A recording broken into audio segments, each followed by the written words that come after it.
হাসপাতালের সোফার উপর বসে শাকিব খান, হাতে রয়েছে কন্যা সন্তান।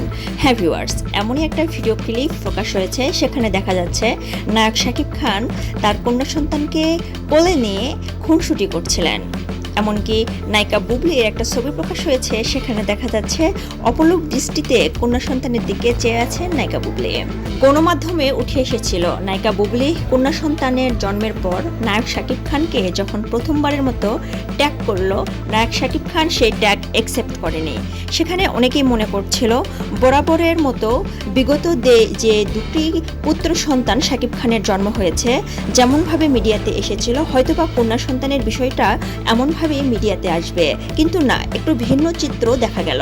এদিকে শাকিব খানের একজন খুব কাছের মানুষ তিনি বলছিলেন কন্যা সন্তান জন্মের পর শাকিব খান নিয়মিত সেখানে যাতায়াত করছেন, দেখভাল করছেন। এমনকি শাকিব খান মহা খুশি হয়েছেন, নায়িকা বুবলি কন্যা সন্তান জন্ম দিয়েছে। তার বরাবরের মতো দুইটা পুত্র সন্তানের পর এবার কন্যা সন্তান, মাশাআল্লাহ, তিনি অনেক খুশি হয়েছেন। কিন্তু কয়েকদিন আগেই তো উঠে এসেছিল নায়ক শাকিব খান বুবলির দেওয়া সেই ট্যাগ অ্যাকসেপ্ট করেনি।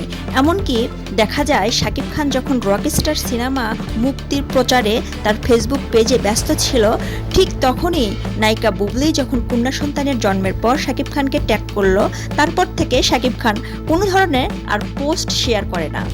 এরপর চ্যানেল আই যখন শাকিব খানকে 63 লক্ষ টাকার একটা রলেক্স ঘড়ি গিফট করলো, তখন শাকিব খান আবারও নিয়মিত পোস্ট করা শুরু করলো তার ফেসবুক পেজে। কিন্তু ভক্তদের একটা প্রশ্নই থেকে গেল, শাকিবের লাখো লাখো কোটি কোটি ভক্ত সবাই চাইছিল যে শাকিব খান কন্যা সন্তানকে নিয়ে কেন কোনো কথা বলছে না, কেন চুপ আছে। এদিকে একটা ভিডিও ক্লিপে প্রকাশ হলো, সেখানে দেখা যাচ্ছে শাকিব খান হাসপাতালের বেডে বসে তার একমাত্র কন্যা সন্তানকে আদর করছিলেন। এমনকি শাকিব খানের এক সহকর্মী তিনি বলছেন শাকিব খান তার কন্যা সন্তানকে দেখভাল করছেন এবং তার কন্যা সন্তান ভালো আছে। এদিকে নায়িকা বুবলি একটা ছবি প্রকাশ হয়েছে, সেখানে দেখা যায় সন্তানের দিকে অপলক দৃষ্টিতে নায়িকা বুবলি চেয়েছিল। হ্যাঁ ভিউয়ার্স, এমনটাই হয়েছে। অবশ্যই আপনি যদি এই চ্যানেলে নতুন হয়ে থাকেন অবশ্যই সাবস্ক্রাইব করবেন।